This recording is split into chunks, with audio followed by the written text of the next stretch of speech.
আমাদের পেরেন্টসরা লাইফে stability chess করে, কিন্তু আমরা চেস করি ক্ল্যারিটি। আমাদের পেরেন্টসরা কিভাবে সার্ভাইভ করতে হয়, কিভাবে লাইফে নেসেসিটি মেটাতে হয়, সেই জিনিসগুলো তারা শেখে।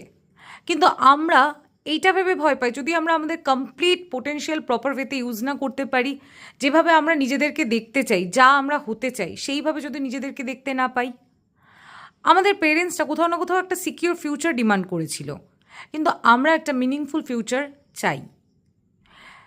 তারা হার্ডওয়ার্কের থ্রু লাইফে কীভাবে সার্ভাইভ করতে হয় তা শেখে। আমরাও হার্ডওয়ার্ক করি, কিন্তু আমরা কোয়েশ্চেন করি, যদি এটা হয়। আমাদের কাছে হাজার একটা অপশনস, এন্ডলেস অপশনস, তাই আমাদের মনে এই কোয়েশ্চেন। কিন্তু তাদের সময় এত অপশনস ছিল না। তার মানে এই নয় যে আমরা আনগ্রেটফুল। এটা শুধুমাত্র পারিপার্শ্বিক পরিবেশ পরিস্থিতি এমন যে আমাদের শেখানো হচ্ছে কিভাবে আমরা স্ট্যান্ড আউট করতে পারি, কিন্তু তাদের সময় শেখানো হয়েছিল কিভাবে লাইফে সার্ভাইভ করতে হয়। তাই তোমার যদি মনে হয় তুমি উইক, তোমার আশেপাশের মানুষজন, তোমার সমবয়সী, তোমার বন্ধু বান্ধব, যার কথাই বলো না কেন, যাকে তুমি দেখে ভাবছো তুমি পিছিয়ে পড়েছো, এটা অ্যাকচুয়ালি তোমার কোনো ফল্ট নয়, বা তুমি পিছিয়েও পড়োনি।